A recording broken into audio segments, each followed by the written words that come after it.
Gets me going every single time. I just puts a smile on my face. And now we're doing OTCB after dark, a little Thursday night, American Thanksgiving, or as we like to call it up here in Canada, Thursday. What's going on, everybody? Thanks for joining in on the first ever OTCB podcast after dark. He is Pat Gregoire. I'm Teddy Jenner. We had lots of people saying, when are you going to do videos? When are we going to see your guys' faces? Like, you don't see us enough when it's NLL. Well, you asked for it. You got it. Here we are. Got to give shout out to Patty for setting all this up, using his ins and his outs to make this happen and create all the graphics and everything. But you can find him on Twitter at Pete Greggy. I'm at Teddy Jenner. The show at OTCB_podcast, or find us on Instagram at OTCB podcast. I, just like Pat, am in Ontario. 24 hours or so from the opening game of the NLL season. We're all fired up, and I know you're excited to get going. Patty, how are you, man? Yeah, I'm doing great, Teddy. I'm doing absolutely great. Just to be totally honest and transparent here, this is more than just Thursday to me, okay? I know I'm from north of the border, but this is one of my favorite days of the year. It is a big day. My dad used to take me out of school. He would sign me out of class, and we would watch football all day long. So this is a big day for me, but let's be honest, the big day is tomorrow. It's finally here. It has been the shortest yet the longest offseason of all time. At some points, it felt like it was never going to come. And at some points, it felt like it was just yesterday. You and I were in bandit land seeing the Buffalo Bandits become back-to-back champs. But it's here. I'm so pumped we're doing a live here tonight. A lot of people, I don't know why. You're totally right. We're always in their faces. Why do you want to see these two ugly mugs? But they've asked for it. We've given it to you. Special thanks to Coolbet as well, sponsoring sponsor this as well, OTCB After Dark. So let's get into it, Teddy. I'm fired up. Yeah, obviously a lot going on. Sitting here in the True Hotel. What a hotel this is, let me tell you, Patty. There's no closet. There's no drawers. And you may not know this about me, but it doesn't matter if I'm staying 1 night, 2 nights, 7 nights at a hotel. As soon as I get here, the first thing I do, unpack. And literally no closet, no shelves, no drawers, nothing. But I got a TV, watching football, got internet, talking to you, and we're going to talk to our friends and fans all around the lacrosse world about some lacrosse that's going down this weekend. But a lot kind of led up to this weekend. With rosters coming out on Monday, there were some interesting shenanigans by one Steve Dietrich of the Buffalo Bandits. Chugger's wizardry was in full effect. First, having 4 goaltenders on the active roster. Bizarro world, quote-unquote, cutting Ryan Benesh, only to sign him to the practice roster the next day. And then somehow he was able to twist Paul Day's arm and pulled out a deal to get Mitch DeSnoo, only giving up 2 draft picks. Early running GM of the year for Steve Dietrich? It certainly seems so, and it is a full manipulation of the roster, and it's a masterclass by Steve Dietrich. When everyone was freaking out, where did Benny go? You know, actually, to be quite honest, there was a lot of buzz online you and I heard off the hop, and both of us were like, whoa, that is kind of surprising to hear. But then you get thinking, you're like, there's no way. You start doing some digging, and you're like, okay, something is afoot here. And then the rosters come out, and then you see 4 goaltenders, and then you remember that with the CBA, there was a new rule, a waiver period, let's call it. So after, basically from the start of training camp all the way up to noon on Monday, when rosters were due, if a team wanted to put a player on the practice roster, they had to give a 24-hour period where basically that player would become a free agent. So teams across the league would get a memo through the league that that player would get cut and they now can go. A la think Nate Grennan. That's why Nate Grennan got picked up. Well, one of the many reasons why Nate Grennan got picked up so quickly. So before you can put that player on the practice roster, give it that 24 hours. So Steve Dietrich, he's got 4 goalies. He's got one goalie that he knows is his guy, Matt Vince. Orleman, probably going to be the backup. But then he's got 2 young goalies who he is very high on, but isn't ready to crown one the next heir apparent, but also is not ready to get rid of the other one. So what does he do? Stuffs them all on the active roster, allows the 24-hour period to pass for Ryan Benesh. Ryan Benesh obviously can say, no, I'm only playing for Buffalo. That's it. If anyone wanted to go up to him. Then once that period is done, now you can move guys up and down freely as all you want. Okay, boom. Shognush, you go to the practice roster. Konstantopoulos, you go to the practice roster. Benesh, you come up. Oh, and now we have some space to make a trade for one of the best takeaway defenders in the game in Mitch Desnew. Pure, utter wizardry by Steve Dietrich. Yeah, and I think one thing you kind of touched on it. It's not a true waiver wire, right? And you kind of mentioned this to me, and it made sense. It's not like Ryan Benesh went on a waiver wire and anybody could just sign him. He's a free agent, so Benny has the opportunity to say no. I don't accept your contract. And like you said, he's telling everybody, don't sign me. I'm only going to play in Buffalo. And Steve has the opportunity, like you said, and broke it down to just manipulate things a bit. And it was a masterclass. Still carrying 2 goalies on the practice roster. I think at some point he might have to make a decision there, depending on, bodies, injuries, health of the guys on this team. You might eventually have to make a decision. But for right now, it's a team with 4 goaltenders in the 25-man roster is something we've never seen of, but just an incredible job by Steve Dietrich. But, across the board, I don't think there were too many omissions or glaring roster decisions out there. I think for the most part, a lot of the teams kind of had their, call it 2018 kind of set. There's only a few holes here and there. And then you get the guys coming in out of the draft and filling your practice roster spots. But for the most part, I thought most teams had a pretty good idea where they were going to be. And that's why a lot of these decisions were sort of pre-made, premeditated, and pretty much written in pen as we got closer to Monday. So rosters are set. Is there anything that stands out to you about the 14 rosters that we saw? To be honest, I don't think there was a ton of surprises for me. The first one that kind of jumped out to me was Jake Darlison not being on the active roster from Toronto. But after speaking with Matt Sawyer earlier this week, getting prepared for our big game tomorrow, Toronto, Oshawa, we'll get more on that a little bit later. He made it seem like maybe there's some sort of roster gymnastics going on, or they're giving other guys maybe looks earlier on, but he made it evidently clear that Jake Darlison is going to get a shot at a full-time roster spot. So, and I'm pretty sure he's also aware of the fact that I know for a fact multiple teams across the NLL are in fact interested in Jake Darlison. So maybe if it's a case where you're not able to get him in the lineup, he now becomes a tradable asset. Maybe it's you get him in the lineup and someone else becomes a tradable asset as well. So very interesting. That was probably the only one for me outside of what we already talked about with some of the stuff we saw with Buffalo. How about you? Did anything really jump out at you?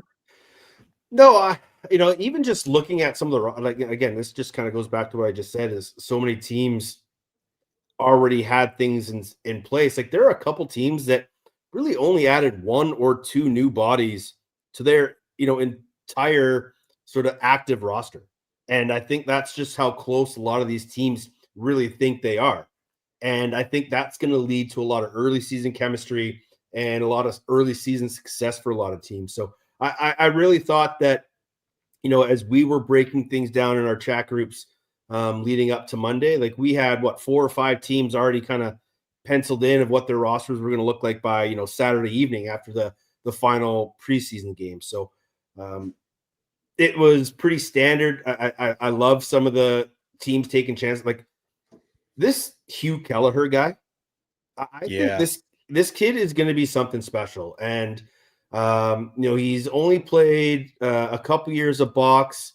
An American guy, was CJ Kerr's teammate at Cornell. Like, is a high Roommates. pedigree. They're roommates in New Yeah. York. Shout out Adam Levy. He let me know they're living in the West Village together. So good buddies. They'll be traveling back and forth in Toronto. Hoity-toity, West Village. They're Cornell men. What do you expect, right? Yeah, absolutely. What would you expect? They got equations on the walls and shit. That's Harvard. But I think that I was so impressed watching him, and this is just me personally. I think he kind of can replace a guy like a Chris Weir in their roster. I think he's big, he's physical, he gets up and down the floor really well. He doesn't panic when he has the ball in his stick. Yeah. Like, he's very composed.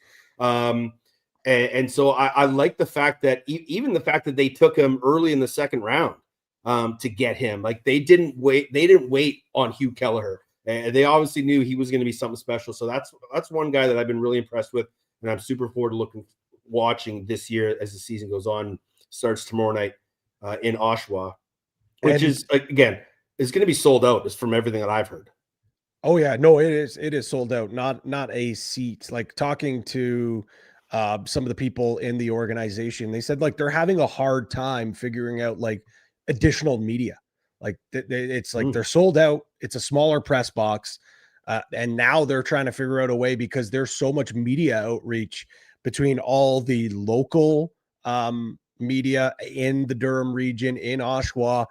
But like tonight on, I think it was CTV, Toronto News, there's a story, Dyson Williams on there. CP24, there's a story there. So this is big news. And this is exactly what I think a lot of people, including obviously the brass of the Firewolves, that this could be a destination, but I'm not even sure they knew they would be welcomed with this big of open arms to start. Yeah, it's, we kind of talked last year when Ottawa came in, how accepting that region of lacrosse was starved for a pro team and how well it would be received. And it was quite well received. It could be even better, maybe in year two, and as they start winning some games and yada, yada, yada. But this is a market that is starved for a pro team. Yes, the Rock are down the QEW west in Hamilton.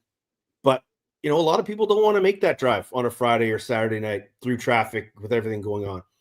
Putting a team here was, at the time, I didn't think it was a smart move, but seeing how well it's been received and how just this community has absorbed the Firewolves as their own, and not to mention the fact that there's so many Durham region guys in the NLL and on this team, but there's going to be 3 guys playing in the game tomorrow night. Glenn Clark's from this area. Dyson Williams grew up 10 minutes. They still live in the house. Sean Williams still lives in the house 10 minutes away from Tribute Community Center. So, I think this is going to be a phenomenal program, a phenomenal fan base that's just going to have a ton of success. Absolutely. There's no doubt about that, folks. Again, if you're listening back on your favorite podcast platform, apologize, you're not going to be involved in the conversation. Again, this is OTCB After Dark. So comments are buzzing. Keep them coming in. We're going to have our mailbag. We already have some questions that are in the mailbag. We're getting some. So I'm going to quickly hammer through some of these comments as well. Stat guy Joe Del Buso. Chat, what's up? There you go. I've always wanted to say that, watching on my streamers. W's in the chat. W's in the chat. Yeah. Eli Gimesy. He was one of the biggest proponents for us to get on YouTube. He's been asking for quite some time. Kai the goalie, aka Kai the goat, says not seeing Kai. Patty in a suit is weird. That is hilarious. Big Mike Carvallis. Teddy is so inspirational, man. Brad T has a comment or a question. We'll save that one for the mailbag. And I do believe Rob Josie also has another question that we can get to as well. So W's in the chat. We'll get to the other questions when we get to our mailbag, which will be in a little bit, but I think we got something else to take care of before that. First shout out to everybody that is tuned in on YouTube, watching along with us as we kind of work through this. Obviously, Pat's very much more experienced with it, with his work with Coolbet. This is a ton of fun. Obviously, we're going to have some fun with this as we move along. So we appreciate everybody just kind of tuning in. But we do have something special. A little preseason facts, acts, relax. First question, Patty. The Vancouver Warriors are 0-2 in the preseason, just averaging 9.5 goals. Not what we expected. Is this a concern for Vancouver Warrior fans? Acts, facts, relax. I'm going to go relax here because, yes, if you listen to Lax Class this week with Jake Elliott and Lucas Arger, you heard that Coach Molosky was not pleased with the training camp. He actually said, I did not like our training camp, to be quite frank. So I think, yes, there are certainly some causes for concern, but should you be concerned for this group? Should you be hitting the panic button? Is this offense already too many? No. Let's relax. But I'm not going to say axe because Mouse is the one who's also ringing some of those alarm bells. So let's go with a relax to start. I'm going to say facts. As much faith as I have in my former teammate, Kurt Molosky, I think this is facts for the simple fact that this is what we've all sort of been waiting for. We've all kind of read the tea leaves over the past few years with how this organization was going to go. We all kind of felt that Kurt Molosky was going to end up here. We all kind of felt that Kurt Molosky was start bringing guys back here. And I think, again, own personal opinion, I think there could be some struggles early on for this group. And I think that could be a sign of concern. Will they be able to right the ship? Of course. There's too many veterans, too much experience, too much familiarity in there. But I think they came in with this idea of, oh, okay, we're just going to be able to walk through everybody. We've built a super team. We're going to be fine. And that's why Kurt Molosky is so upset. And I completely respect Kurt for always being honest and 100% forefront with how he's feeling. And the fact that he came out and called those guys out early, like remember when he was calling out Crowley and Beatties 4 or 5 games into the season, it kind of slowly started to spark them. By him calling those guys out now, not naming guys, but calling out his team before game 1. Yeah, I think that can help spark them. But it does concern me a little bit that this team hasn't found the early chemistry, knowing that there is so much familiarity within that group. Yeah, I mean, again, I see why you would put a facts here, but I think we all have to realize that it is preseason. And as Steve Toll on the Loose Mesh Pod said, preseason equals 0.0. I will say it means a little more than just 0.0 because that's what training camp's for. So I'll stick with my relax. You make a great case, but I'm sticking with relax. They do start with 2 games at home, Colorado this weekend, and then Vegas next weekend before going on the road to Oshawa and then Calgary. So they get some home court advantage early on to kind of get everybody in sync. But I'm still a little worried in the early going. So I'm just worried.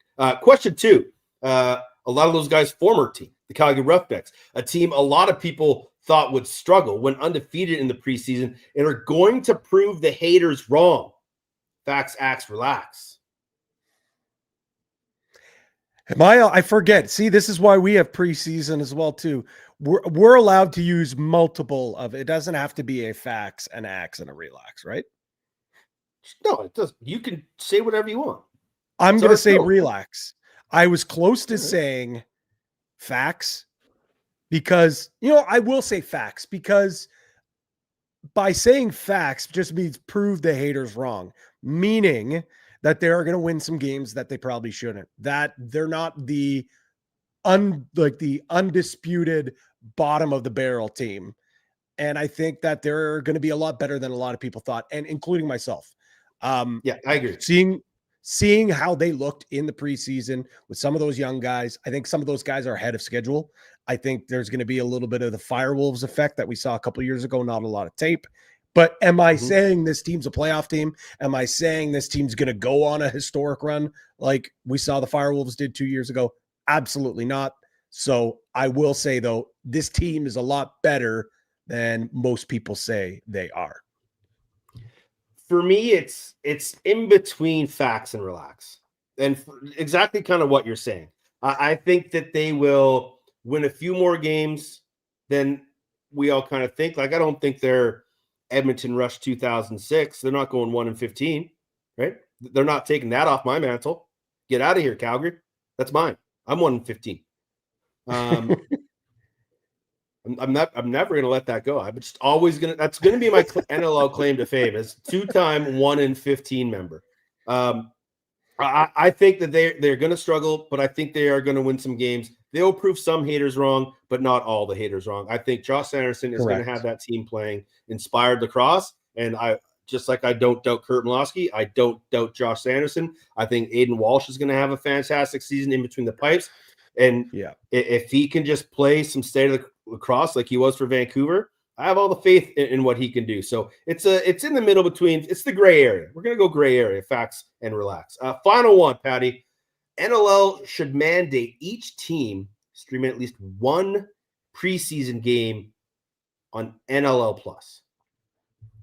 Facts, relax. Facts. Absolute facts. What we saw with the success of Toronto streaming their games from the track and from Vancouver, from the Langley Event Center, I thought that was phenomenal. I really, really thought, especially the Toronto stream. Shout out JVI Sports Network. Shout out Matt Carrick and Shanny, because I thought those were really, really solid preseason streams. The fact of the matter is, I will also say, like, a lot of the overhyping is the teams that we saw a lot of. Everyone's already crowning Owen Hiltz as Rookie of the Year without him playing again. Everyone's already saying, "Oh, we're all wrong about Mammoth. They're going to be a championship team again." Ooh, Vancouver, they might not be that good. Oh, San Diego's a wagon. But it's just because those are the only ones that people are seeing film on. Yeah, so I know nothing about Georgia. I mean, I know nothing about them. Philly saw them once in that game against Toronto, but like Georgia, who's on their team? Like I haven't seen hide her head. And you're not even down in Georgia. You're not Kai the goalie looking to find out. You want to see Nolan Byrne play an exhibition game. You want to see. You want to watch Mike Grace. Yeah, in Halifax, I know for a fact there's a lot of folks in Halifax that wanted to see McLeod play his first game. They wanted to see some of their guys in action. They want to see Brendan Bomberry play his first couple exhibition games. So I will say this, a lot of heat. There was a lot of heat. And yes, I'm talking about you, Mike. You're one of them that were saying, well, why are we only seeing Toronto? Why are they the only ones? The NL is pushing this, everyone towards here. Well, here's the thing. It is up to the teams to decide who wants to invest in bringing in that company to film, to have the broadcasters there, all that, right? So here's the thing.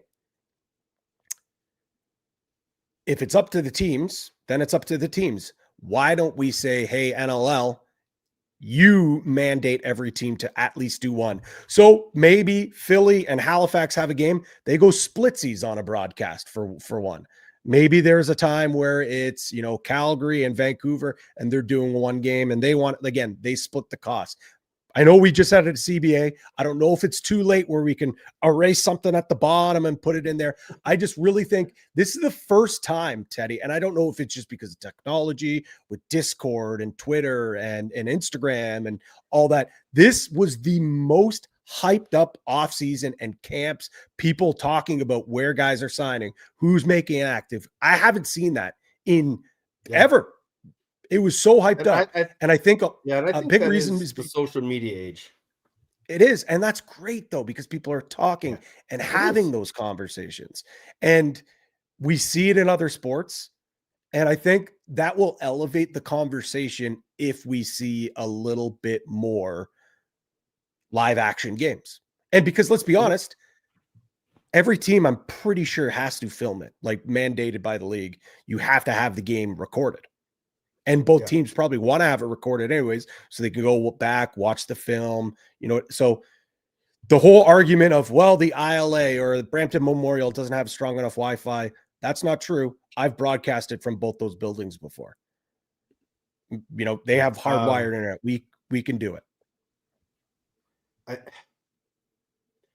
One of the things that would help as well, it would also help the broadcasters. God, I've never even thought of that. That is such a great point. Like, sure, it's preseason for us too. It's preseason for us, and it allows your broadcasters to learn the players on your team, be around the team, watch the other teams.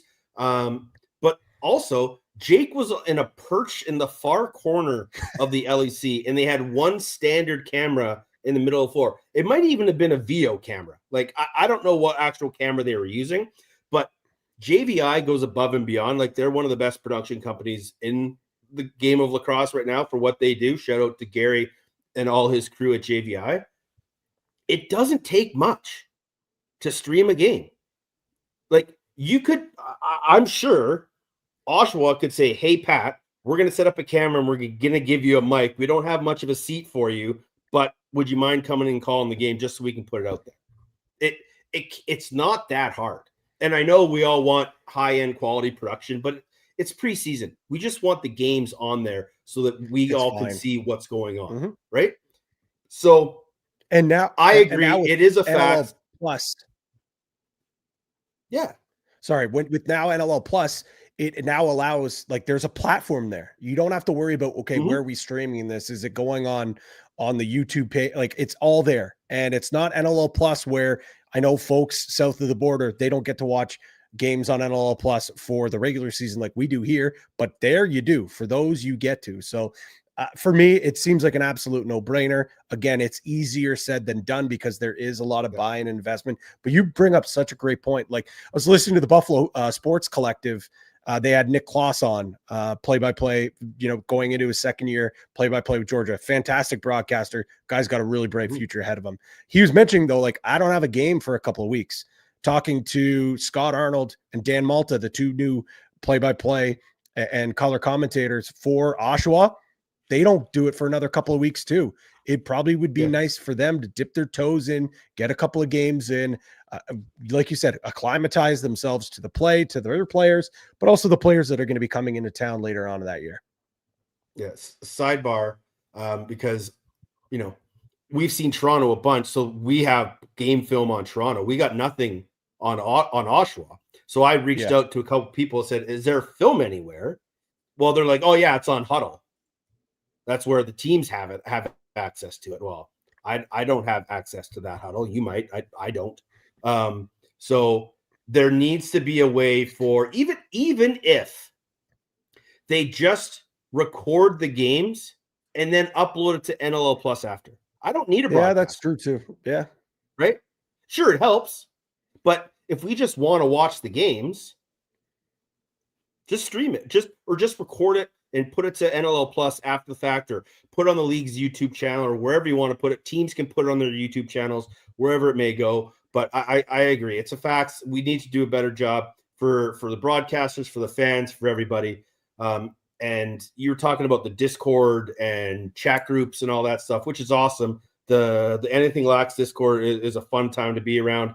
They got fantasy lacrosse going on there. They got team chats, everything going on. So if you want to join that, the Anything Lacks Discord is a fun place to hang out and chat with other lacrosse fans. But what this is now doing is, how many new team podcasts are we seeing? Awesome. Right? It's amazing. It's great. Like, back in the day, it was Jumbo. It was Rock All Access. And that was probably about it. And everyone's kind of had one or two here or there, and they've kind of come by the wayside.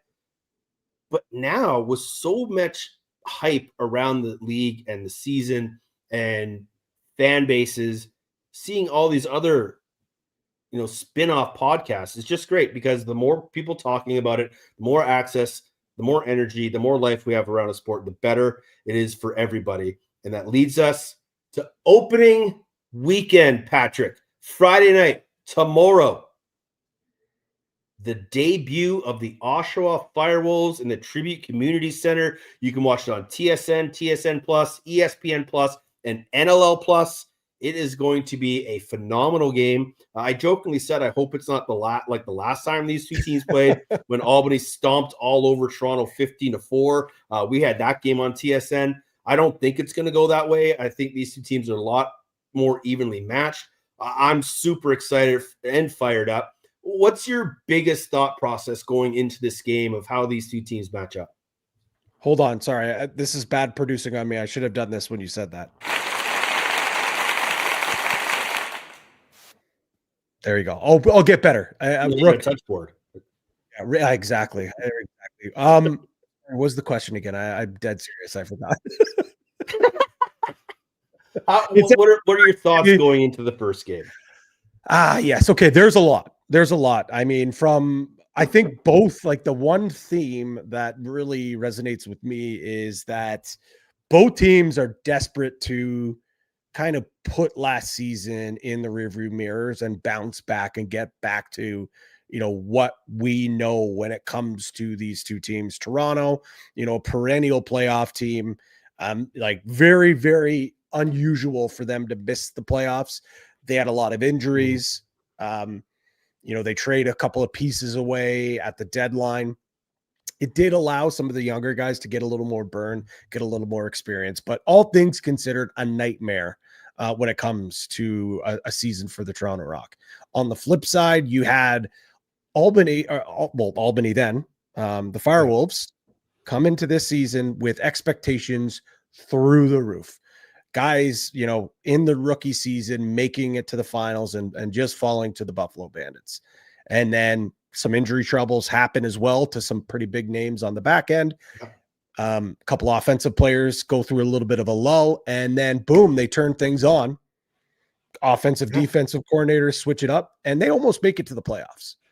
So both different seasons, different paths, but the same result of a disappointing finish to the season, not make the playoffs. And I think for me, I'm one of the, I don't want to say one of the few, because I think you might be on the same path as me.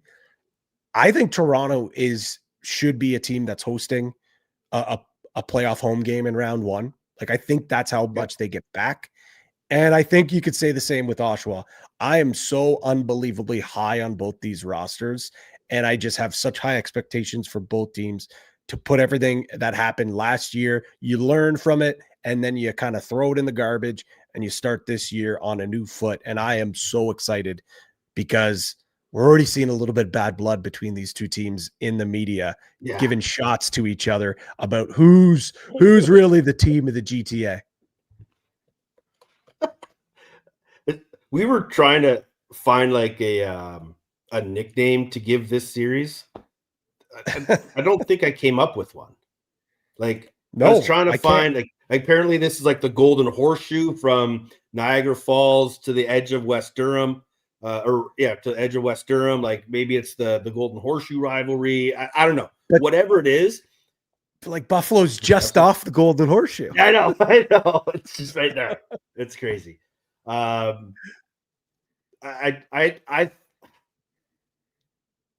want to see how this Toronto team really is going to fare. We all are hyping up Kurst and Hiltz, and even, English is in there as well.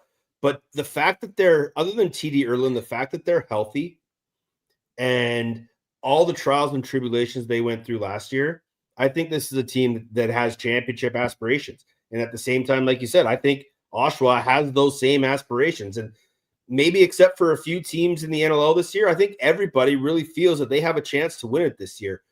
My question is, do Kurst and Hiltz have rookie seasons like Kurtz and Simmons did 2 years ago? Can they put up those kind of numbers? This is a great question, because when you look at that dynamic duo, like, they had one of the best rookie 1-2 punches that we saw in the last, 10, 12 years. 175 points they put up. And I think, what was it? Only King and Lyle were the only two others that put more points up in their rookie year. Or... Yeah, the King or Lyle, or King and Randy. King and Randy, I think it was. Yeah, you're right. King and Randy. King and Randy, yeah. Yeah, it was King and Randy. I'm going to say no, and I'm not going to say that they're not going to have tremendous.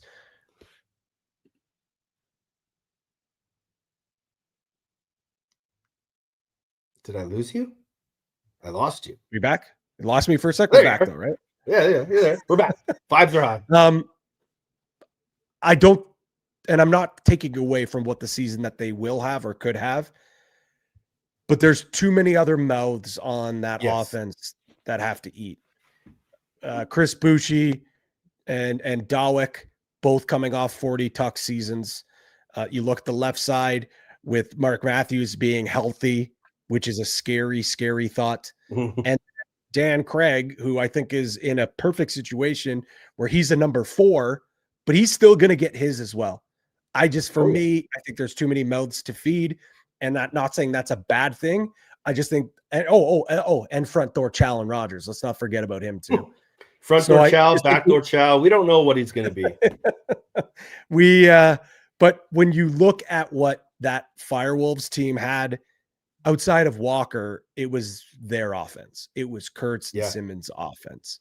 So that's why they put up such like gaudy numbers. So they're going to have great years. They're probably going to have, really, really high numbers. Would be surprised if they're somewhere in the 70s or the 80s. But I just don't see them almost cresting 100 points. We're hyping up the offense, but we are about to call a game with the 2 best save percentage goaltenders from last season in Nick Rose and Doug Jameson. Those guys don't like giving up goals. They are very stingy. They play a very similar style. I don't know if this is going to be an offensive blowout, but sometimes when you're going up against goalies like this, you can have success. I just think both of those guys, even though they finished 1-2 in save percentage, I think both those guys want a little redemption on how last year ended. Certainly, no doubt about that. And I think there's this narrative going around, and at points last year, I think maybe I was even guilty of it, that Dougie had a little bit of an off year. Dougie doesn't look like himself tonight. He had the second best save percentage in the bloody league, and his defense in front of him was banged up. And halfway through the year, they said, you know what? We're going to change our defensive system completely, because teams were starting to figure it out because it was so unique. So I apologize if he wasn't, his GAA wasn't sparkly clean. He still had a darn good year. It just, he wasn't a goaltender of the year candidate. And he still was mightily good last year. So that narrative, I don't buy at all. With that being said, though, I still think that this is a year where we do see him in that goaltender of the year category, because the defense in front of him is going to be healthier. So for me, no doubt. And then obviously Nick Rose, like, you know what? He's back where he's comfortable. Not to say he wasn't comfortable in Calgary, but I think he was kind of upset that he gets traded to Calgary. They make that playoff push. They get in, and then they get knocked out first round. So also, I mean, he's won his goaltender of the year now. He's accomplished so much in the game of lacrosse. He's got his gold medal at the World Indoors. The one that he wants, though, so badly is that NLL Cup. And I think this is the group that he believes he can do it. And I don't know how many more years he has left to do it, Teddy. That game is 7:30 Eastern time. 4:30 for those out on the Pacific. Again, ESPN Plus, TSN Plus, NLL Plus, and on the mothership. The big dog, the little dog, and the old dog will have the call on TSN. That's the only game Friday night, so we'll have your undivided attention. But then it really gets going on Saturday, 3 games, and it starts just up the road from where we are in Ottawa.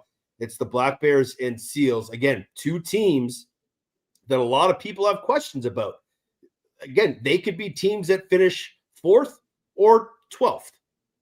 This is going to be 2 teams, much like Albany, Toronto, and everybody else who wants to get off to a hot start, but has a lot to prove, because there are a lot of people questioning if they can do it. So for me, when it comes to this game, and like I was kind of trying to think of different like storylines, could these 2 teams in the last year or 2, maybe not the last 2, but last year, do you feel like these 2 teams, wasn't another team that left you wanting more, especially Ottawa? Like that felt like the way the year started, Like, think back to game 1 against Toronto. They blow the absolute doors off the Rock. And we're thinking after the game, Ottawa is legit. And then that offense goes absolutely bone dry. The defense is still great. Higgins is having a goaltender of the year like season. And then the wheels start to fall off a little bit defensively, just because I think there's just so much pressure on them. And then the offense starts to pick back up again, but it's a little bit too late. The insertion of Rob Hellier now, I don't think there's an excuse for this group. I know you have a new coach, a new GM. It's a new era. But Teddy, this is a put up or shut up year for Ottawa. There's no doubt about it. And I think Jeff Teat is going to do everything in his power to drag this team into the playoffs. He's do everything. He has to. But I do think maybe he doesn't have Leon Draisaitl, but he's got Ryan Nugent-Hopkins on his side there with Hellier, a couple because, of them. Because let's be honest, man. Hellier last year, Westberg was phenomenal. Do not get me wrong. Was an MVP candidate. Almost had 50 tucks. Rob Hellier had more points than him. Rob Hellier still has a lot of gas in that tank. Yeah, and now, he's, much like the guys who've gone to Vancouver, we'll talk about in a little bit, but this is so much less travel, right? Having to go for 9 home games from Ontario to San Diego, that's a lot of toll on a body. Now he's going to be driving to 3/4 of his games this year. It takes a lot of pressure off. The fact that they're healthy, the fact that Callum Jones is healthy, the fact that Riley O'Connor is healthy, I think Dan McRae is just going to change the outlook of that team. I love Dan Ladouceur. Maybe his message kind of got a little stale within that group as the year went on. Dan McRae has the respect of everybody in that room, and I think he's going to change the culture and have this team, playing at an incredibly high level right out of the gate. I know you think this too. This is a very sneaky defense for Ottawa, but the San Diego defense is still pretty mean, fast, and physical. Yeah, I love their group. I love their group. And over the last few years, I think they've been one of the most underrated and underassuming defenses, especially when you get good goaltending out of their goalies and Orig most recently. Like, they are in your face. They are, like you said, supremely athletic. They'll chip in transition. They're not going to blow you away with transition numbers, with the exception, obviously, of Courier, but he was basically a forward. Well, he wasn't even a forward. He was everything last year. But you just look up and down that roster, Courier, obviously, Trent DeChico. I'm looking forward to seeing him more as an everyday guy. Danny Logan, I think he might be on the IR to start, but he is becoming one of my favorite players to watch. Pat Shumay is back, which is awesome. Matt Wright is great. Eli Gobrick. Oh, that kid's so good. He's a beast. Kellen LeClaire, Zach Deacon. He is a prick. Graydon Bradley, James Barclay. And then you add in Ari Steinhaus, who I don't know how much he gets in right away, but watching him up close and personal at the Minto, he is the perfect blend. And I said this on draft night. He's the perfect blend of his dad, Mark Steinhaus, and his uncle, Billy D. Smith. He's got the size and the FU of his uncle, and he's got the athleticism and the finish of his old man. Like, he is going to be a special, special player. Colin Stamp Foley will have that call in Ottawa, 7 p.m. Eastern. You can watch it again. NLL Plus and ESPN Plus. It is Showcase Saturday night in Banditland, championship banner. The Swarm come to town. It almost seems like every year Buffalo and Georgia play to start the year. For some reason, Georgia has their number early on. But I think Buffalo is going to have an absolute party. I'm kind of wondering to myself if Kluche and Fraser will be there for the ring ceremony, maybe to start the game, as they've got the weekend off. They're probably in Vegas, but this is a Buffalo team that we all know everything about, right?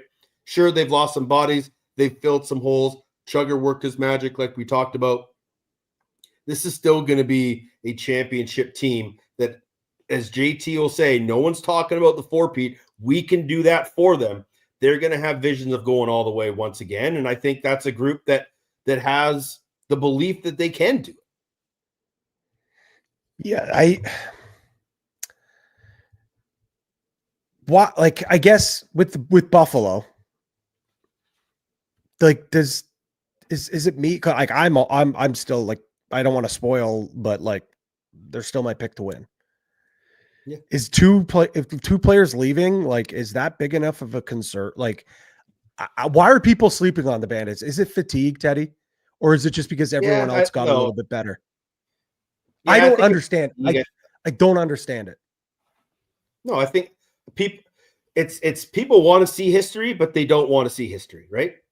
They want to. Everyone's like, oh man, how cool would it be for a team to win 4 in a row? Sure, the majority of those people are probably the team that's winning 4 in a row, and everyone else like, screw that, I don't want to see that, right? So I think the majority of people don't want to see Buffalo win a 4th. The entire Banditland does, and we all can kind of, again, hope for some cool history. But there's 13 other teams that are going to do everything in their power to make sure that doesn't happen. I just don't know if the Georgia Swarm are the team that's going to do that. And you've had this take for a few weeks now, or a few days now, about where are the goals going to come from on this Georgia team. It's coming from 3 sticks, Teddy. It's coming from Lyle Thompson. It's coming from Brian Cole and Shane Jackson. And sure, that can win you some games. I just don't. We've seen in this league, you need depth scoring. You need all guys contributing. It can't come just from 1 or 2 guys. Like, ask Ottawa how that's done. Having a 100+ guy, and then the next guy in line doesn't have 60. Guys are going to have to step up. Where is it coming from? And I just don't know. I think there just might be a little bit too much youth in that offensive lineup right away. The formula for it, though, is, again, Lyle Thompson having an MVP-like season, which I think he is absolutely looks like he is locked in. Cole is one of the most underrated players in the game. And it sounds like last year, Shane Jackson was dealing with some injuries, and it sounds like he's healthy and is going to be good to go. Who's that next guy? Is it Byrne? Is it another year under Benedict? Does Carter Page come in? I don't know. But the formula, I think what it's going to have to be, Teddy, is that supremely athletic defense and Brett Dobson turning into the elite goalie that we know he's capable of doing it. If they're going to have any sort of success and make the playoffs, they're going to have to be a top 3 or 4 defense in the league. I don't think that's too outlandish to say. No, not at all. It's kind of the opposite of Vegas. Like, Vegas might have to score 16, 17 goals to win a game. If Dobson's on his game the entire year and that defense is playing as well as they could, the offense may only have to get 12 a game, 10 a game. So there's going to be a lot of pressure, I think, on guys like Lyle and Cole and Jacko, but they're going to have to rely on some of those young guys to step up. And I think they're going to have to rely on some of their backdoor guys to give them a spark. And I know you're high on Jacob Hickey. I think that's a guy that can have a huge year in transition just as an energizer guy. Yeah, I am such a Hickey fan. Obviously, I coached him in junior in his first year. He's a guy that played offense. Like, he was an offensive player pretty much, I think, until a senior ball. Like, I really do. Like, he was offense, would track back and play defense in some games, maybe throw him out the back door, stay and play. But he was normally, like, that Minto Cup run when they in Brampton, when they went, he was a forward. Like, he was a guy that played some big minutes. So it just shows you that he is a true lacrosse player. He's a perennial Kufla midfielder at Western. Like, the guy's a supreme athlete. He apparently could have went on like D1 scholarships for volleyball as well. Like, the guy is just a disgusting athlete. Yeah. He's apparently was a really, really good play. Played Team Ontario volleyball. I mean, you look at the body; he's massive, lanky. Yeah, no doubt. Yeah. So I think he's going to have a big year. I think obviously I talked about it on the Loose Mesh podcast, which I think the episode will come out tomorrow. I think there's just you look Ben Trumbull, obviously a great player. I do still think that Adam Wiedemann is the or one of the most underrated defenders in the game. And then Yep, Ben I Trumbull. completely agree. A lot you and I were really high on Ben Trumbull in that draft last year, and we kind of were surprised, even though he still was a high pick, we were kind of surprised how far he did fall. Just considering where we thought he could land. But he's going to be a lot of fun to watch on that seriously athletic defense. You know who I want to see have a big year? Seth Van Scheppen. That's been a guy that there was a lot of hype around him when Calgary drafted him, and they didn't really know where they were going to play him because he was kind of that, I'm a forward, but I can play a little transition. Well, we don't got room for you out the front doors. We're going to run you out the back door. And I think if he's kind of come into that transition role, he started to figure it out. And like Hickey, he's a long, athletic body that can get up and down the floor really, really well. I need to see him take a big step this year because I think he's year 4 in the league now, 3 or 4 in the league. Now's the time if you're going to be that next level of D guy or 2-way transition guy, this is the time where you go and you make that stance. And I think he has the ability to do it. And I think he has the confidence to it. It's just about going ahead and doing it. Teddy, we talked about the premier game, obviously, that everyone's got their eyes on is our game. Not because it's up because of us, because it's on TSN and it's the debut of Oshawa. Game of the night. I would argue this next game we're going to talk about should have the same cachet and should have the same hype, maybe even more than the game we're doing tomorrow. The highly anticipated debut of the new look Vancouver Warriors, and a team that all of a sudden everyone's jumping up on the bandwagon of the Colorado Mammoth.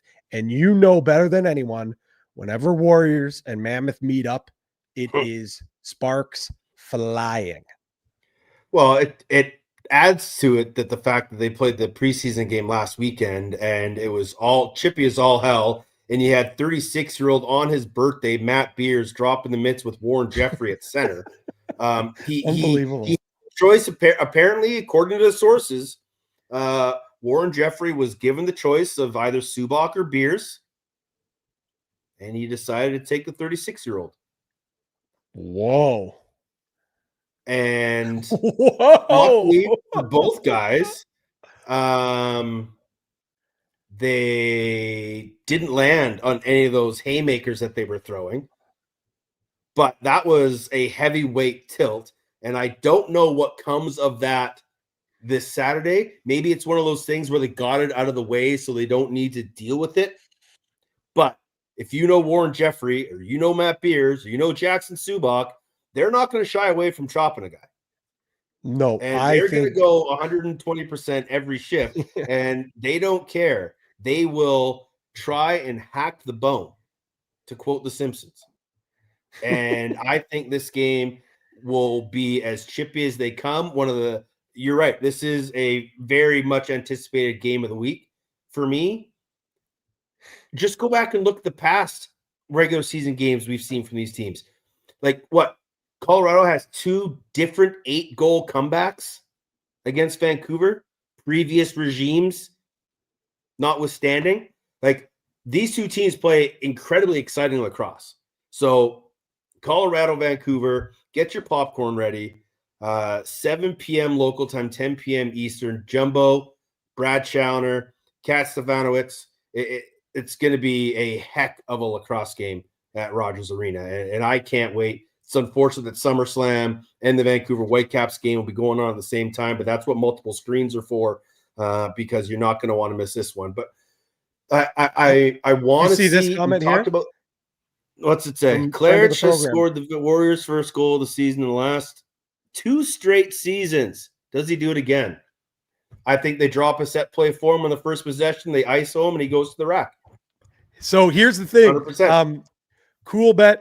Shout out Coolbet, sponsor of the OTCB After Dark stream. They do. We do have odds. Coolbet does have odds on first goal. They aren't. They are not. They're not up yet. They'll be up on game day. We can get to some props for tomorrow's game. Those are up during box bets. But with that being said, folks, if you think Claridge does it again, I'm going to guarantee you Dixon, King, Ball, they're going to have better odds.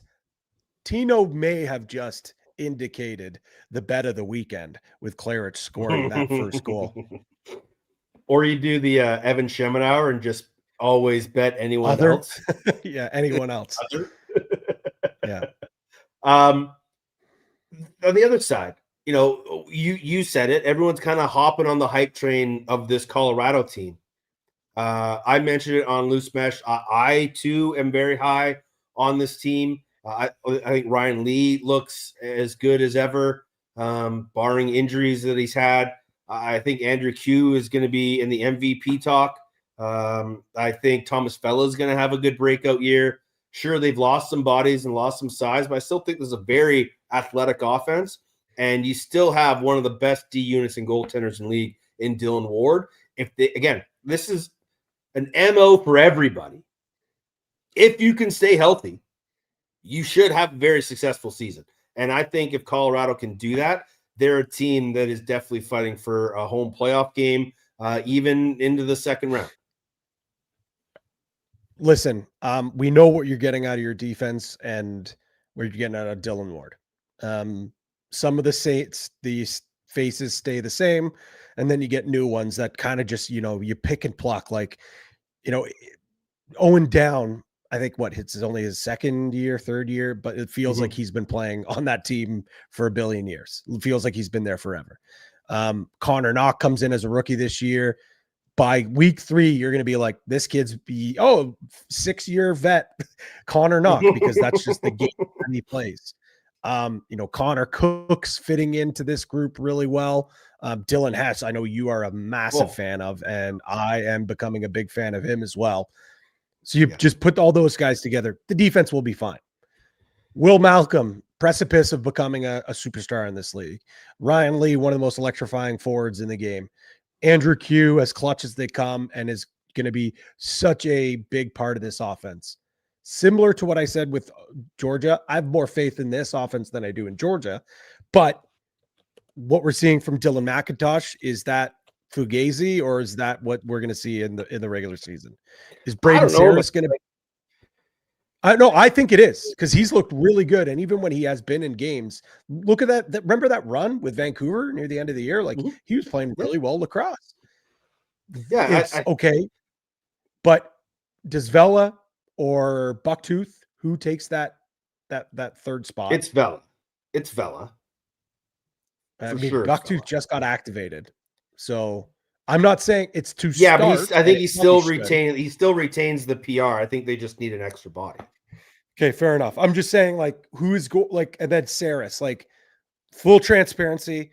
I had Saris a little bit lower on my big board than others. Like, he's really big. He shoots the ball really well. He's a guy that just always leaves me wanting more. And even watching him in a couple of those preseason games. Yeah. But he's got everything. He's got everything. Yeah.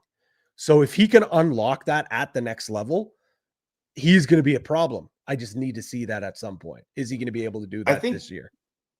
I think Ben McDonald's probably the odd righty out. And you go Lee, McIntosh, Ron Saris, and then Q, Malcolm Vela on the other side. Speaking about Dylan McIntosh, like, this is just a guy that's kind of been floating around. Like, he was in Calgary on the practice roster, would get in maybe 1 or 2 games in the year, comes over to Vancouver. Kurt brings him over. Again, just kind of sits in the practice roster, continues to just do all the little things and work hard. He's in incredible shape. Like, that guy walks around like he's the biggest guy on the field.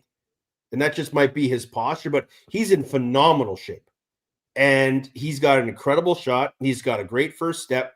I agree. I think he's a guy that's poised to have a good breakout year. And I think he's going to have to on that side just to complement Ryan Lee, because Ryan Lee's now out there with some young guys on that side where he's not used to, right? Yep. Usually it's been Zed's been over there. There's been a few other guys just been able to kind of be supporting cast. Now he's, on a very young right side. So it's going to be interesting to see how he meshes with all those young guys. But Vancouver, Colorado, must-see TV Saturday night.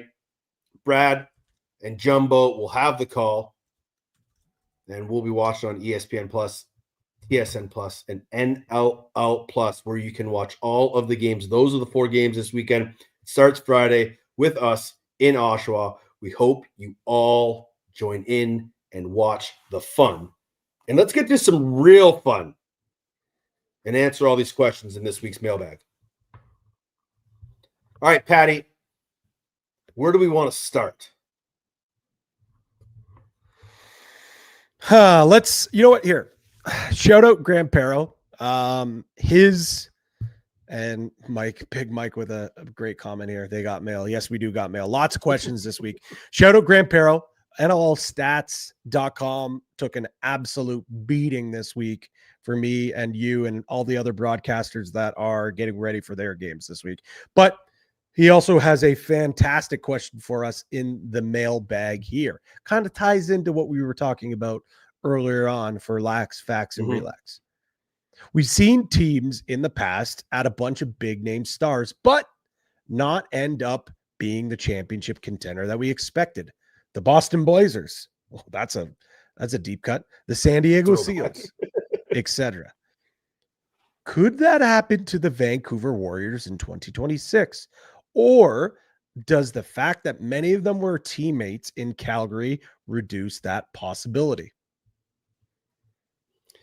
This is definitely going back to Axe, Facts, Relax. And I think that, yes, it could happen.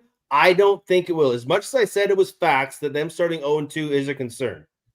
I think, as I said, there's too much leadership, too much experience, too much familiarity with everything that's going on within that organization. And the new guys that all came in, because they all know the system already, that this will be a team that may have some struggle moments. But at the end of the day, we'll be talking about this team as a championship contender. They don't get attacked by that bug. They don't have that as an Achilles heel. This is a championship team from day one, even if they stumble out of the gates in the first few games, which could happen. And as much as I said facts, I just don't think it does. Yeah, I think that the fact that A, like you said, a lot of chemistry. B, this is also, it's not just chemistry within the locker room and the players. It's also chemistry with the coach. Like the coach knows them. Yep. I think that coaches. Every single coach. Great point. I think, and I've said this already on a couple programs, like, don't be surprised if like Vancouver's offense doesn't look like world beaters off the hop. Like if they're not putting up, 14 in game 1 or game 2, don't hit the panic button. It's going to take them time to get back and mesh and gel. And, Keegan Ball's a dominant ball carrier and Curtis Dixon's a dominant ball carrier on that right side. Like it's going to take some time. They're going to have to figure it out. They will figure it out. But if it's a slow start, don't be pulling out the hot takes that there's too many cooks in the kitchen. This is a failed attempt of building a super team. No. That's not the case. But don't be surprised if it does happen. And if it doesn't, well, hey, there you go. It's all good. This team is going to be a problem. It's just, let's see what happens here. You're a resident Halifax Thunderbirds expert. Kyle, like many fans, wants to know what's the scoop on where Cole Kirst is for the Halifax Thunderbirds. And with him being a holdout, is there any chance we see him this year? So full transparency, don't know much of the situation. All I do know is that it's not a situation where he's holding out because he wants to get traded. He's holding out because there's something, gone wrong with the team or anything like that. From all indications, it seems like he's electing for whatever reason not to play right now. I don't know if it's the full season. I don't know enough details. Not my place to, even if it was. All with that being said, is that that guy, that entire family, to be quite honest, is infectious to be around. They love nothing more than the game of lacrosse. So obviously, like there is something. There's a reason why he's not playing, and I don't know what that reason is. And I will tell you this right now, with how great of a teammate he's been, he's literally was voted team of the day of the year last year. And with the amount of bodies that they have on that right side, and I know there would be other teams interesting. If it was a matter of he wanted to play somewhere else, Kurt Stiers and that organization would trade him. They would make that happen. Yeah. I am certain of it. Yeah. I haven't been told that. That is not any inside sources. That is just what I know. They would be trading him somewhere. So that's all that I know. It's nothing has gone sideways. There is no bad blood or drama or anything like that. But would it surprise me if we see Curse back at training camp next year? Absolutely not. It would not surprise me one bit at all. Teddy, should we dive into the live mailbag, or is there any other ones? Yeah, let's check in with chat. Chat, what's up? All right, we've got some good ones. There've been so many. So many. So it's might take me a little bit to pull something up here. So give us a second here. Here we go. Spencer Conley. This was a good one. Does Zed play in the K-Hawks opener? Dan Carey said he hasn't been 100% cleared yet. Another thing to note is Rochester doesn't play till game 3. I heard some rumblings that he was going to play, so I don't know if there's any setbacks, Teddy. What do you think? Do you think we see him week 3 in the opener for the K-Hawks? The fact that they have 2 extra weeks to get him healthy, I don't see why there wouldn't be a healthy Zed Williams. If he wasn't going to be healthy, he probably would have started on the PUP list or the IR. They would have put him somewhere not on the active roster. So I'm going to say Zed Williams is active week 1, and I think he's going to have a fantastic showing in his first game as a member of the Rochester Nighthawks when they go all the way out to San Diego to take on the Seals. Does that waiver period, so Brad asking the waiver period that we were talking about at the start of the year, does that waiver period only apply during the preseason, or does it count as during the preseason? Teddy, take it away. I think you know the answer to this. Yeah, you might have just maybe tuned in late and missed that one, Brad. But yes, that 24-hour quote-unquote waiver window was just for the preseason. Basically, what it did was allowed players that had been released from teams a chance to go and play somewhere else or sign with another team before they would have been put on the practice roster by the team that released them. So a 24-hour grace period was given for especially the younger guys if they were getting cut, a chance to go somewhere else. But as soon as the deadline was on Monday at noon Eastern, that 24-hour waiver wire window went out the window, and that is no more. Another question here from. But in that conversation, Patty, and I know a lot of people were talking about this. So how can teams sign players directly off other teams' practice roster? And that is yes. So players have to reject the practice tag now. So you can't. Yes. So if you go to the practice roster, it's not like you can pluck a guy off, but the player has to accept the tag. Yes. That is what the case is now. Patty, Best Whitby Brewery. Also, did you hear that Brock Street is closing? Yes, I did hear that. That is unfortunate. That was one of my favorite breweries in the town of Whitby. But my other one is Town Brewery, which I think 7 Jolly. So that they were one of the sponsors of the President's Cup this year. They had an awesome tent, some great beers out, great food, really, really cool. So Teddy, if you got some time off, where are we going tomorrow? Around, I think we're going to the Portly Piper. Yeah. Portly Piper, no free ads, but free ads. Portly Piper tomorrow after the game. Speaking of which, that'll have an autograph table.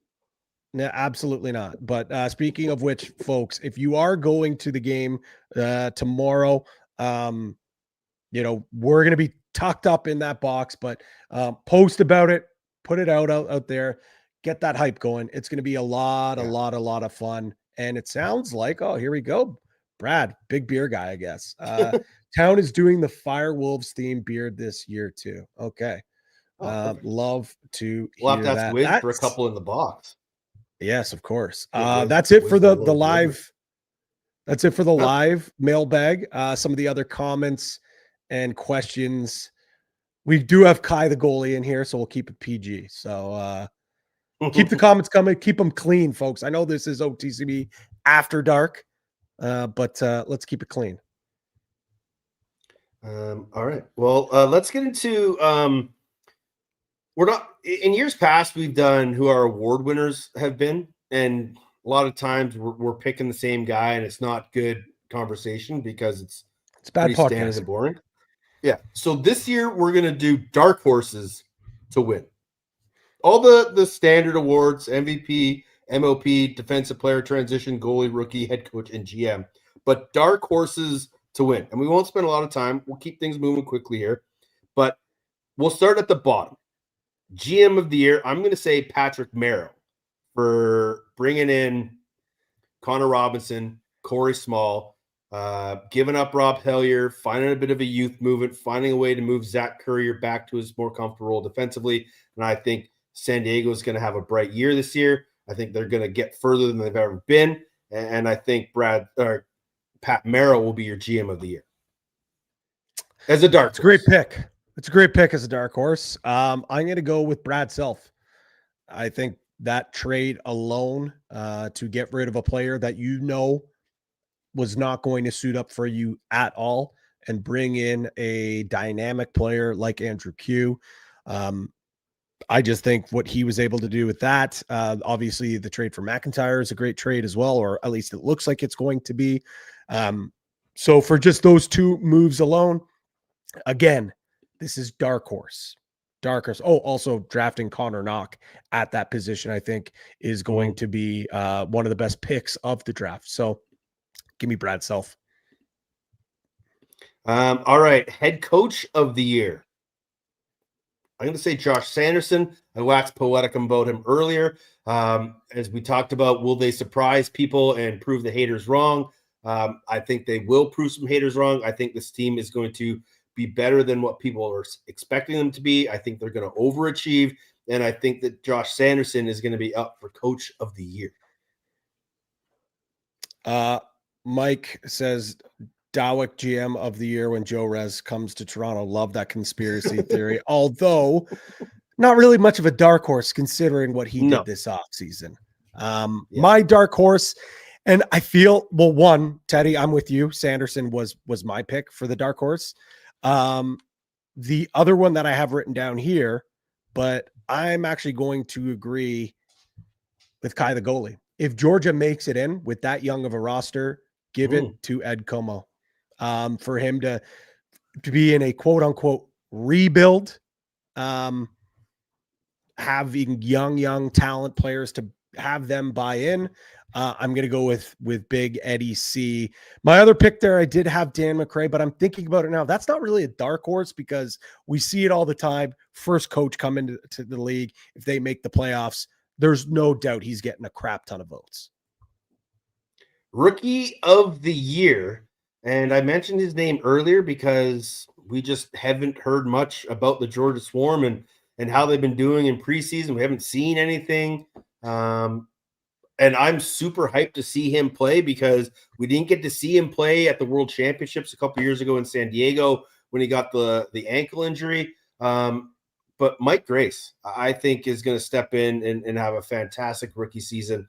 Obviously, he didn't play last year as he took that extra year at school. So he's literally a year older, a little year wiser, more mature, stronger, more athletic.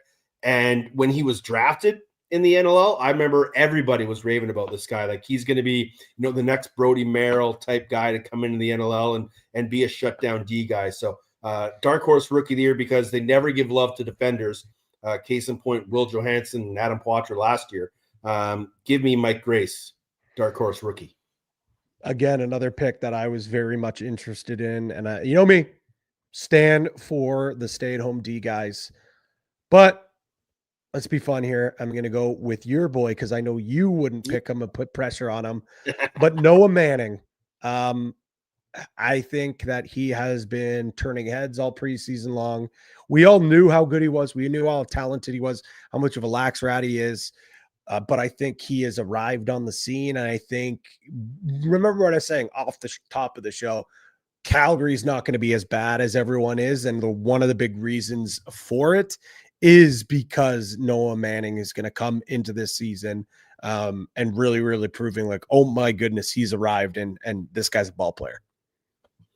I likened him to Chris Pratt, another former Victoria guy, right-hander, diminutive, strong on his feet, shifty, great hands. I think that is a great choice for Noah Manning. You think his teammate Aiden Walsh will win goalie of the year as a dark horse? Yeah. Again, this is all, if the team, was to get into the playoffs, the reason why is probably because it's led by the charge of Aiden Walsh and picking up where he left off before Christian Delbianco came in. So for me, I absolutely think that Walsh needs to have a big season, and I believe he's going to have a big season. Who do you have as your dark horse for goalie of the year? I literally just changed it. And it stems off of me saying I think San Diego is going to be a team fighting for the championship, and I think it's Chris Origlieri. I think he had some struggles the past few years. His summers haven't gone so great with Victoria, but I still think he has all the tools to be an elite goaltender at this level. Big, takes up a lot of net, very athletic, outlets the ball really well, sees the ball really well. I think Orig is going to have a big year in between the pipes for San Diego. And if he takes them on a long run high into the playoffs, I definitely think he can win goaltender of the year. Transition player of the year. I'm staying in Joe Tsai's neighborhood, and I'm going to go with the Desert Dogs captain, Connor Kirst. I think he is going to continue to elevate his game. I just remember watching him dominate at the World Box Championships a couple summers ago. Like, this guy is a freak of nature. He comes from a great family, like you said, guys that just love playing lacrosse, and he is a stud. And the fact that he is the leader of that team and all the changes that they've made, I think there's going to be a little pressure off of him, but he is going to take that as a reason to play even better.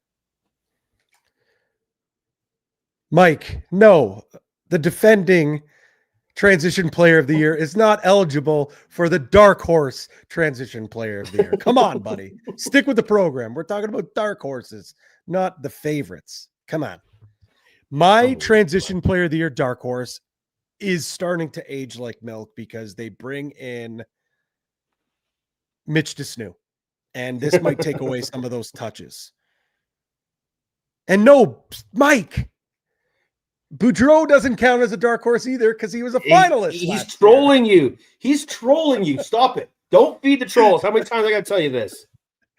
Yeah, you're probably right. You're probably right.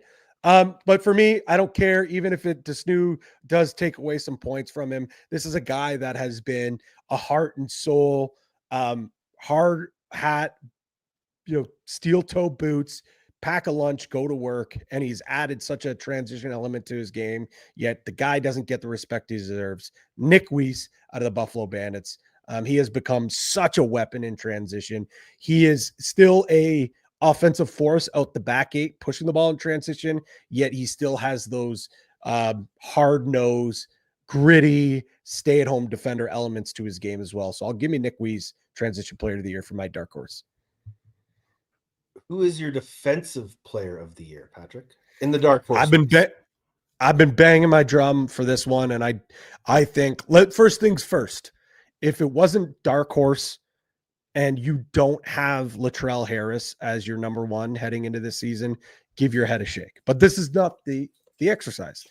This is a dark horse, and my dark horse is Callum Jones.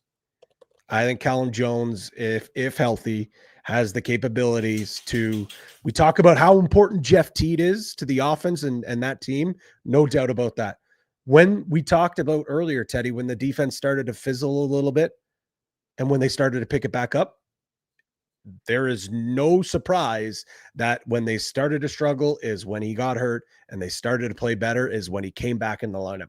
Give me Callum Jones as my dark horse defensive player of the year. Give me the newest captain of the Calgary Roughnecks, Eli Salama to be I your like dark that. horse defender of the year. This guy gets no love outside of Calgary from Yep. quote unquote media or the voting public. You talk to people around the league, this guy is an elite defender now.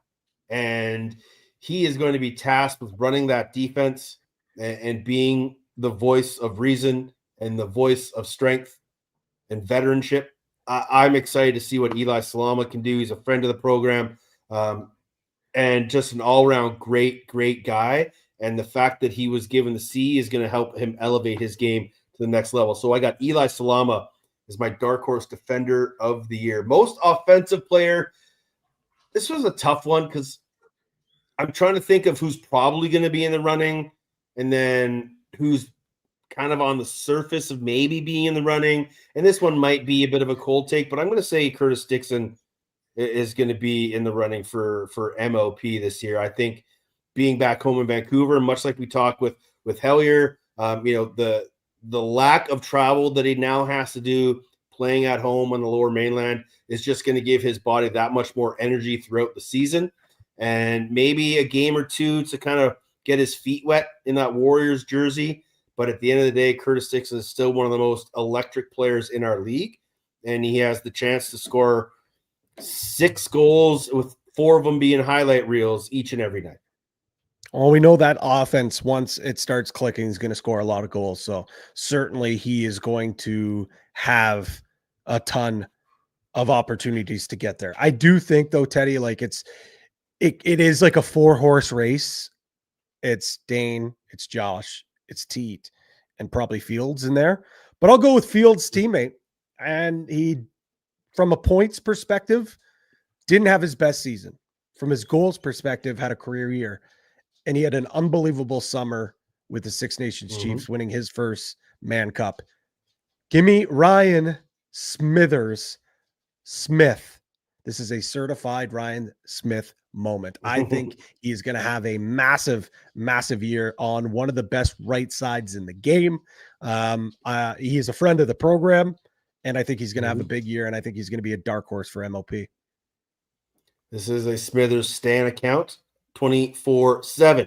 Finally, MVPs as we move along here in our dark horse award winners. I mentioned it. I think Andrew Q is going to be in the running for MVP for Colorado. I think he's one of the most clutch players in the National Lacrosse League. He had 4 game winners, I believe, last year for Georgia, and I think all of them were in the last 10 seconds or in overtime. This guy just loves to score big goals. He's already taken that offense on his shoulders for the lefties. And if Eli McLaughlin is unable to return, or if he eventually returns, I still think Andrew Q has a monster year down in Denver. My dark horse MVP, and I've been clamoring last year. I wanted Zach Currier. I wanted nothing more to give my vote to him, because when you look at most valuable, it was damn hard not to believe that he was one of the most valuable players and the most valuable player on that SEALs team with what he did. And I wanted to pick another guy that does more than just put the ball in the net, or a guy that maybe he's not going to end up in the top 3 of scoring. I want a guy that does it all for his team. I want a heart and soul type of guy. And for my dark horse MVP, I'm with Jake Withers. Takes face-offs, plays defense, is a weapon in transition. He's a leader, not afraid to drop the gloves, not afraid to get rough.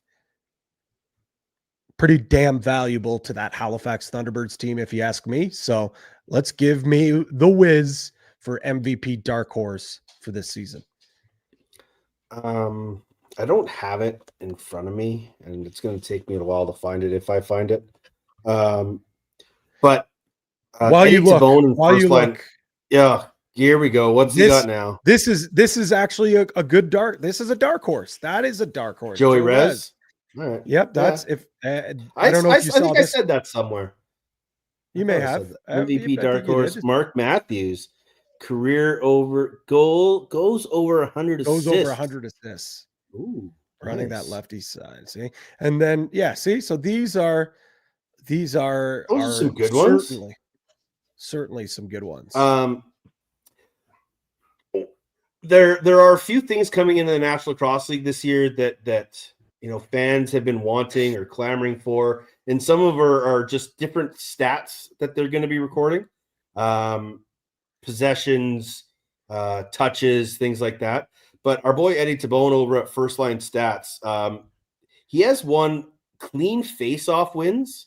So basically, clamp, exit, pull to yourself. There's no loose ball battle. Do you know who led that? I'm not going to answer because I saw this. Okay. Do you know I how did not many expect. do you know how many he was the leader by?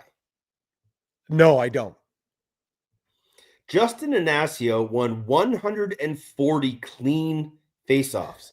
The next closest guy was Connor Farrell, 32 clean faceoffs short at 118. Oh my God. Well, I guess that's 22. Like Jake Withers, we all look at Jake Withers. Oh, he's one of the best draw guys in the league. He's a mucker and grinder, man. Yeah. Because he makes it a 50-50 battle. Nardella 83. And I think one of the reasons Anasio was so good at it and what made him so good, and I think it's going to help Alex Stathakis as well, is his wing guys. Right?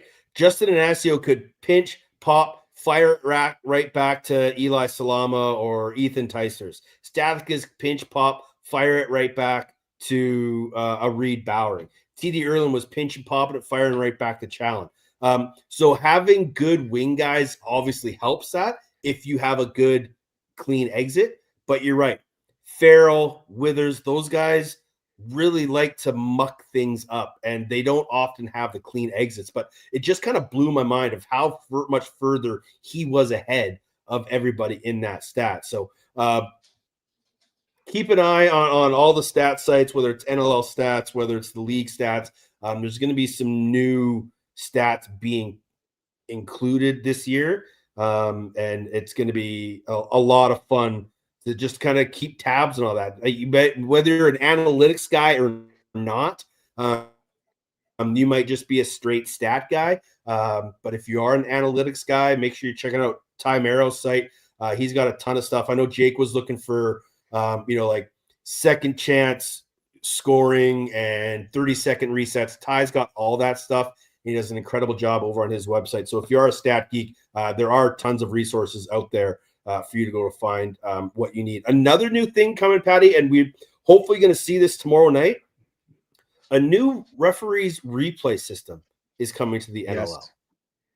And we all have been clamoring for a shorter window, a better system, and to stop having these replay challenges take 4, 5, 6 minutes of us on the broadcast just systematically looking at the same thing over and over, and us having our minds made up, but the officials still haven't quite gotten there because they haven't seen all the camera angles. Well, this year, every team or every arena will have essentially a cloud-based drive. So the game, all the camera angles will be fired through different channels, end up in a cloud-based system, and then brought back to the officials on a little tablet. The benches will have one as well. They'll be able to see the exact same camera angles, so they'll be able to see the ones that no longer do visiting coaches have to hope and pray that the Jumbotron is going to show them the angle that they want and be pissed off because they didn't show the angle or they didn't show any replays. Now the bench staff will have the ability to instantly go and look at every single camera angle, pause it, sync it up so they can look at multiple different camera angles and zoom it pinch in. And pop. Yeah, they can zoom in, they can look at everything. And the hope is that this is going to cut those replay times down drastically. And I think it's going to be a great thing for our game, and even more so for us broadcasters who don't have to keep sitting there like, what are they looking at? Like, we've seen 4 different angles because sometimes our TV camera angles aren't what the referees are seeing. So this will just hopefully expedite that system. Shout out to Joe Feld and Ed Durst, who've been working on this all summer to make this thing come true. And hopefully this is going to be a big addition to the National Lacrosse League. You're giggling over there. What's going on in the chat? Oh, it was this is a great getting out of hand here. No, all fun and games. Brad goes, the only thing Okay. good about replays that it was in arena. They were the perfect time to go for a beer. Great point. But when you're on national television and you're watching the same 3 angles over and over Yeah. again, making yourself sound like Tony Romo. I don't know, Teddy. I don't know. Yeah, it does get old pretty quickly. I mean, the great thing about the game of lacrosse is fast, it's fluid, it's nonstop action, Yeah. and then you get these reviews. And again, folks, I understand it is frustrating. We complain about it, coaches complain about it, producers complain about it. Everyone complains about it. The refs don't like it either. The refs want to get the call right. And also they're dealing with God knows what, depending on what arena they're at. Some have unbelievable technology. Some have better angles. Yeah. This will centralize everything. There's no competitive advantage. That's the other crazy thing is teams have different systems. And the great thing about it as well, Teddy, is if one, for whatever reason, let's say tomorrow night, Oshawa's system goes out, they let the officials know, and then Toronto has to disable their system until Oshawa's can get back up and running. So there is literally no competitive advantage, and this is only going to speed up the game. This is a big thumbs up for me towards the league for getting this initiative up and running. One more thing before we get to box bets and get you on your way here on OTCB After Dark. Pat, give me your hottest take for the 2025-2026 season. Oh boy, I see. And little bit look behind the curtains, folks. We have a little bit of a shared document that have our notes. I saw yours and I really like this, but I just said it. The Buffalo Bandits are going back to back to back to back. Is that hot enough of a take for you, Teddy? That's pretty hot. It's Buffalo hot wing hot. Here's a hotter one, though. Okay, go. 2 players. And those 2 players, I'll give you the 2 players, but let's just keep it at just 2 for now. 2 players. One of them will be Dane Smith. I won't say who the other will be. Will break Dane Smith's all-time single season point record. I think 2 players will do it this year. Maybe it's Jeff Teat. Maybe it's his teammate, Josh Byrne. I don't know. But it's going to be 2 players that break that record. And what is it? 138? 137. So I think 130. 137. Yeah, so 138 would break it. And, both Josh and Dane got close to it last year. Teat got close to it 2 years ago. I mean, if you think about it, Josh and Dane are going to have to pick up a little more slack, even more than they did last year. Teat's going to have Hellier to play a little bit with as well. He's probably going to have even more assists possibly. I think we're sniffing 2 players having an all-time year. Dane Smith has 5 of the top 10 single season records. Stupid. That is so silly. My hot take this year, we will have an all-Canadian final. I don't know who, but I think at the end of the day, I think someone is going to go into Buffalo and have to pull off an upset in the semifinals. But we'll have an all-Canadian final for the first time in a long time. And it'll be live on TSN. What are your hot takes? Let us know in the chat. Slide into our DMs. Give us your hot takes, and maybe next week we'll touch on a few more if we don't get them to them tonight. But finally, for the first time in the regular season, let's check in with the Polar Bears. Before we go anywhere, we have to plug the Bets on Bets Edmonton contest going over on Coolbet for your chance to join us in Edmonton for the NLL Unbox game. Patty, tell them how to get involved. You have the opportunity to bet on the NLL and win the ultimate Edmonton lacrosse experience. All you have to do is every $10 you spent on the NLL, that will earn you 1 raffle ticket for a chance for a trip to Edmonton in January. And some of you being like, why do I want to go to Edmonton in January? Well, that's because the Unbox game is being played at Rogers Place. So every $10 you spend, doesn't matter if it's $10 $1 bets, that gives you one raffle. Or let's say, hey, you bet $50 on one bet, you get 5 raffle tickets. However many $10 you spent, $10 NLL bets at coolbet.com equals 1 raffle ticket. The grand prize includes round trip flights to Edmonton, Alberta, if you need them. If you're in the province and close enough to drive, we'll also give you a travel reimbursement, 2 nights hotel stay in downtown Edmonton, Thursday, January 15th and Friday, January 16th, and 2 tickets to the NLL Unbox Series. It is the Calgary Roughnecks taking on the Georgia Swarm on January 16th. All you got to do, opt in, click that little green button on the landing page, type in BOBEDM, and every time you spend $10, your name's going to enter in that raffle. What a great way to join us in Edmonton, the most beautiful time of year. We also have 2 future parlays going on over at Coolbet. We had Toronto plus 8.5 wins, Georgia to miss the playoffs, Halifax to make the playoffs. That was at plus 475. Our other future parlay was Connor Kiernan over 25.5 goals, Jonathan Donville over 77.5 points, and Tanner Cook over 65.5 points. That's boosted up to plus 625. But we also have an exclusive for our fans over on Coolbet, Patty.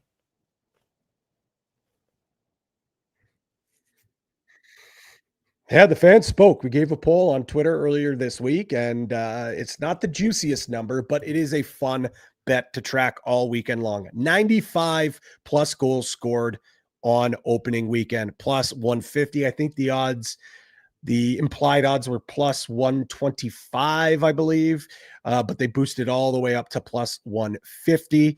So you can get that down on. Doesn't matter how many goals per game, as long as there's 95 plus goals scored in the first 4 games of the season, you are going to cash. Teddy, we went over the game odds last week because at Coolbet, they got the odds up early. Don't think we need to go over them again, but because it's opening weekend, because it's the TSN game of the week, Friday nights on TSN, and because it's such a highly anticipated game, we've got player props up and running for that game. So quickly, I'll run through them.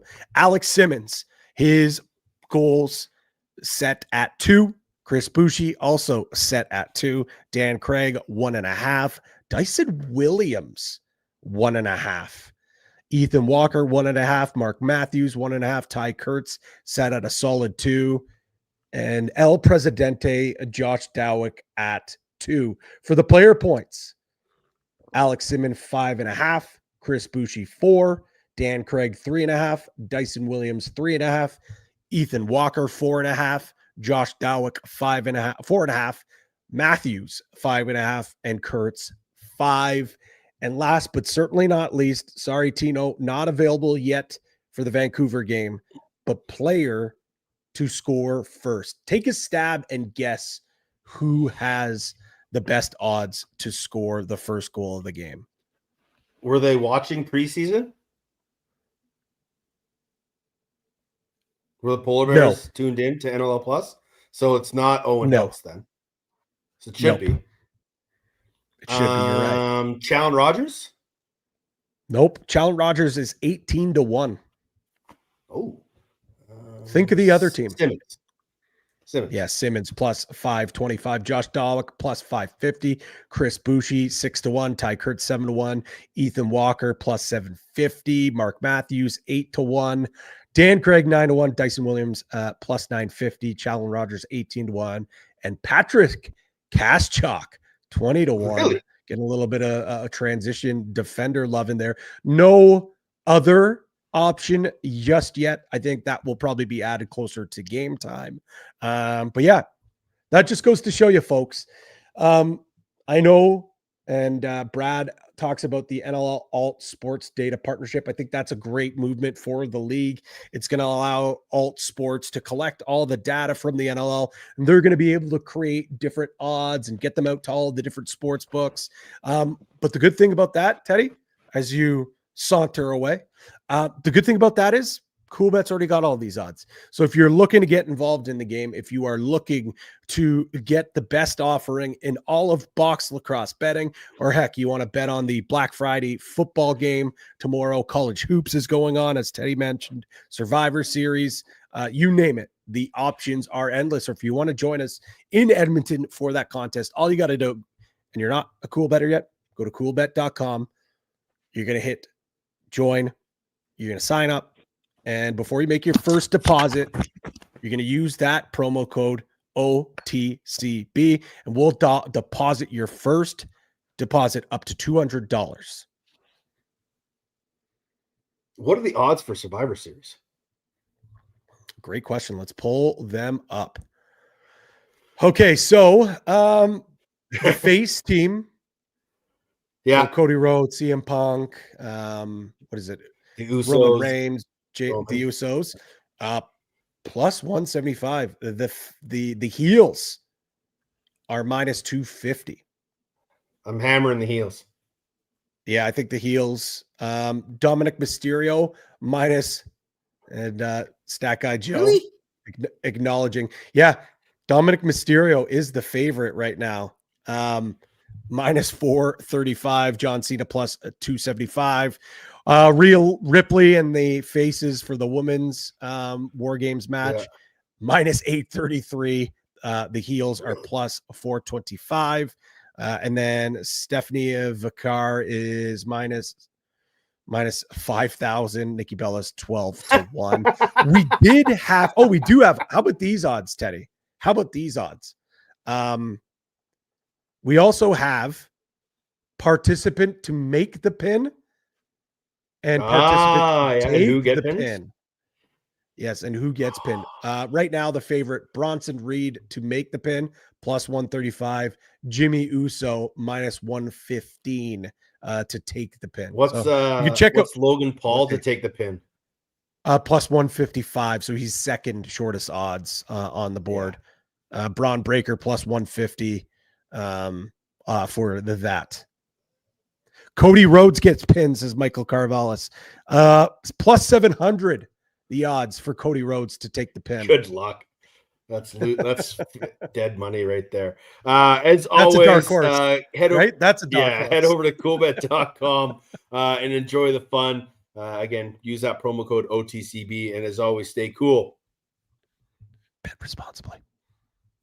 We were going to talk about the Junior A situation and the RML and Ontario Junior adding some new teams, but we're getting close to 2 hours here, and I've been up for a long time and I need some fresh air. So we're going to wrap things up. What a debut of OTCB After Dark here on YouTube. Thanks for everyone who joined in, all your comments, all your questions, all your feedback. Chat was on fire tonight. He's Pat Gregoire. Find him at P. Greggy. I am at Teddy Jenner. The show at OTCB_podcast or on the Instas at OTCB podcast. Don't forget, game 1 of the 25-26 regular season goes tomorrow here in Oshawa at the sold-out Tribute Community Center. You can watch it on TSN, TSN Plus, ESPN Plus, and NLL Plus. And that is just game 1 of 22 weeks of nonstop, fastest game on 2 feet, right in your living room. Enjoy the games this weekend, everybody. If you do go to a game, take a friend. If you take a friend, take 2. Buy them a beer. Lacrosse, friends, and beer. It is an undefeated trifecta. Until we speak again, stay safe and be excellent to each other.